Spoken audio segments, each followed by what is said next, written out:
तो यार मिसमैच का सीज़न 3 नेटफ्लिक्स के ऐप पे रिलीज़ हो चुका है और आज इस वीडियो में हम इसी शो के बारे में बात करने वाले हैं। इसके बेसिकली हम एपिसोड 8 के बारे में बात करने वाले हैं, फ्यूचर प्लान्स के बारे में बात करने वाले हैं और ओवरऑल मेरे क्या ओपिनियंस थे इस शो को लेकर उसके बारे में बात करने वाले हैं। तो इस वीडियो में स्पॉयलर्स होने वाले हैं सीज़न 3 से रिलेटेड। तो अगर आपने अभी तक नहीं देखा है तो पहले उस सीज़न को देख लीजिए नेटफ्लिक्स पे जाके, या फिर अगर आपको स्पॉयलर से फ़र्क नहीं पड़ता है तो भी आप इस वीडियो को आगे कंटिन्यू कर सकते हैं। तो अगर हम बात करें एपिसोड 8 यानी कि फाइनल एपिसोड की, तो यार वो मुंबई में शुरू होता है जहाँ पे टेक्नोवेट वाला कंपटीशन हो गया है और वहाँ पे नंदिनी नाहटा की टीम उसे बताती है कि लॉन्च से जस्ट 1 घंटा पहले उन्हें जो है मालवेयर मिल गया है मेटावर्स में, और अगर ये फिक्स नहीं हुआ तो हम लॉन्च नहीं कर पाएंगे। तो नंदिनी नाहटा जो है सिड सर के पास जाती है हेल्प मांगने, और सिड सिड सर और डिम्पल, ऋषि, अनमोल सारे मिलके जो है मेटावर्स को ठीक करने की कोशिश करते हैं और एक-एक करके ऑफ कोर्स लॉन्च से जस्ट पहले जो है मेटावर्स ठीक हो जाता है। उसमें सारे मैलवेयर जो है वो हटा दिए जाते हैं और मेटावर्स की पिच जो है वो काफ़ी स्मूथली चली जाती है और सब कुछ जो है अच्छे से हो जाता है। उसके बाद डिम्पल और ऋषि के बीच में भी जो है कुछ आर्ग्यूमेंट चल रहे होते हैं, जहाँ पे डिम्पल फ़ील करती है कि उन्होंने जो एंगेजमेंट का डिसीज़न लिया है वो काफ़ी रैश में और जल्दबाज़ी में ले लिया है, वो अभी शायद इसके लिए रेडी नहीं थे। और ऋषि कहता है कि उसे तुमने मुझे ये बात एंगेजमेंट वाले टाइम क्यों नहीं बताई? मैं जो है ये सब रोक देता, तुम मुझे अब क्यों बता रही हो ये बात? ये छोटी बात को लेके जो है उन दोनों में जो है आर्गुमेंट हो जाता है और उसके बाद जो है मेटावर्स के हैक वाली न्यूज़ आ जाती है, तो डिम्पल और ऋषि दोनों जो है उस प्रॉब्लम को सॉल्व करना निकल जाते हैं। बाकी अगर हम बात करें अनमोल और उसकी जो गर्लफ्रेंड है यानी कि जो एहसास चाहना कैरेक्टर है, उन दोनों के बीच में जो है मामला जो है बिगड़ रहा था, वो सॉर्ट हो जाता है और मेटावर्स के अंदर जाके वो लोग जो है एक बीच वाली लोकेशन पे मिलते हैं और अपना मामला सॉर्ट कर लेते हैं और दोनों जो है एक अच्छे नोट पे जो है आ जाते हैं और everything is good between them now. उसके बाद बात करें हम रिथ, सेलिना और क्रिश के जो लफड़े चल रहे होते हैं उसके बारे में, तो भाई वो दोनों जो है तीनों यानी कि तीनों का जो लेफ्ट ट्रायंगल है वो सॉल्व करने की कोशिश होती तो है, लेकिन जब वो सोशल में मिलते हैं तो मामला जो है और ख़राब हो जाता है और रित वहाँ पे बोल देती है, देखो I am done with both of you और तुम दोनों ही जो है दूर रहो। उसके बाद लेकिन एंड में जो है थोड़ा बहुत मामला जो है सॉल्व होने की कोशिश होती है, मतलब रित के साथ जो है सेलिना का रिलेशनशिप थोड़ा-सा बेटर होता है।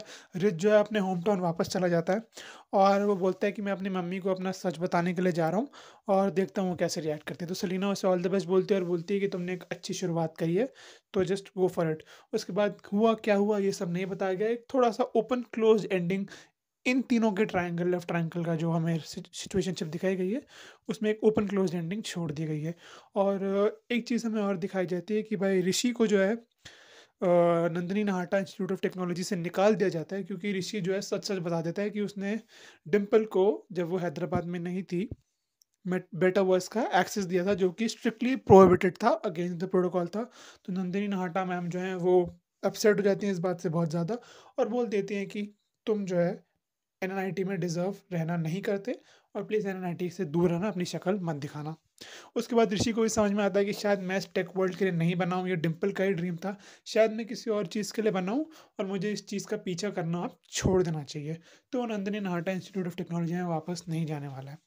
उसके बाद जो है हम सिड सर और उनकी वाइफ यानी कि जो विद्या मालवा ने कैरेक्टर प्ले किया है, उनकी कहानी की बात करें तो भाई उन दोनों के बीच में जो है एक बिटर स्वीट एंडिंग होती है, जहाँ पे सिड सर को लगता है कि यार वो बच्चे की रिस्पॉन्सिबिलिटी लेने के लिए कभी रेडी हो ही नहीं पाएँगे और विद्या मालवीय के कैरेक्टर को लगता है कि भाई अगर आप बच्चे की रिस्पॉन्सिबिलिटी लेने के लिए रेडी नहीं है, तो मैं पूरी लाइफ़ जो है ऐसे नहीं रह पाऊँगी और उनके बीच में रिलेशंस एंड हो जाता है, यानी कि शायद वो अपनी शादी तोड़ रहे हैं, क्योंकि उनकी वाइफ़ बोल के जाती है कि हमें हँसते-हँसते विदा करिएगा। तो मोस्ट प्रोबेबली वो लोग अपनी शादी तोड़ रहे हैं, लेकिन लड़ाई करके नहीं तोड़ रहे हैं, एक अच्छे नोट पे उनकी शादी एंड हो रही है, इसलिए एक बिटर स्वीट एंडिंग हम इस चीज़ को कहेंगे।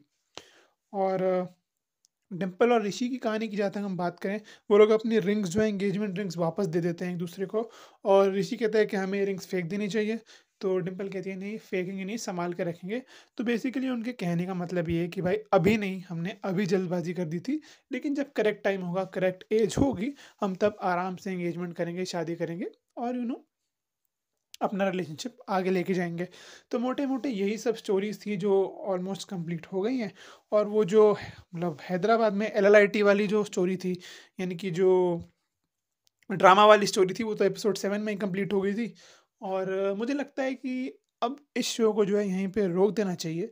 मतलब और आगे उनका बस चले तो वो खींच सकते हैं सीज़न 4 तक भी, क्योंकि वो लोग आगे भी स्टोरी बना सकते हैं कोई भी, और जो उन्हें दिखाना वो दिखा सकते हैं। नई प्रॉब्लम्स लिखने में किसका मतलब अगर उन्हें पैसा कमाना है तो वो नई प्रॉब्लम्स लिख सकते हैं। ऋषि और डिम्पल की लाइफ में कुछ नए कैरेक्टर्स इंट्रोड्यूस कर सकते हैं, कुछ भी करके सीज़न 4 तक खींच सकते हैं। पर मुझे लगता है कि ये एक अच्छा एंड होगा इस शो का, इस कहानी को और नहीं खींचना चाहिए। ऑलमोस्ट सबकी लाइफ जो है सॉर्ट हो चुकी है, सबकी स्टोरीज सॉर्ट हो चुकी हैं, और अनमोल और क्रिश के बीच में जो लड़ाई थी वो भी एंड तक आते-आते सॉर्ट हो जाती है। हम उसको दोबारा साथ में जो है दारू पीते देखते हैं, दोनों को एक-दूसरे के साथ।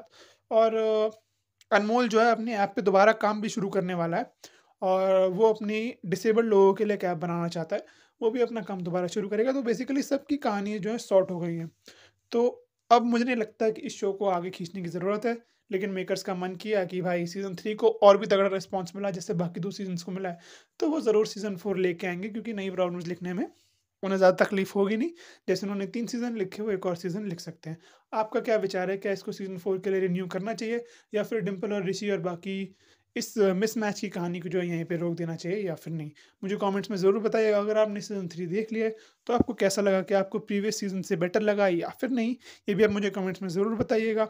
और मेरे को ये सीज़न मतलब अच्छा लगा, मैंने बिंज कर लिया एक बारी में।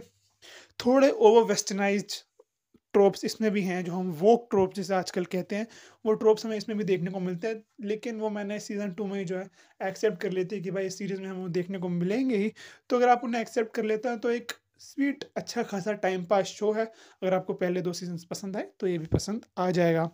और मैं आपसे मिलूँगा किसी और वीडियो में किसी और टॉपिक के साथ। तब तक के लिए लाइक कर देना, शेयर कर देना, सब्सक्राइब कर देना। Thanks for watching.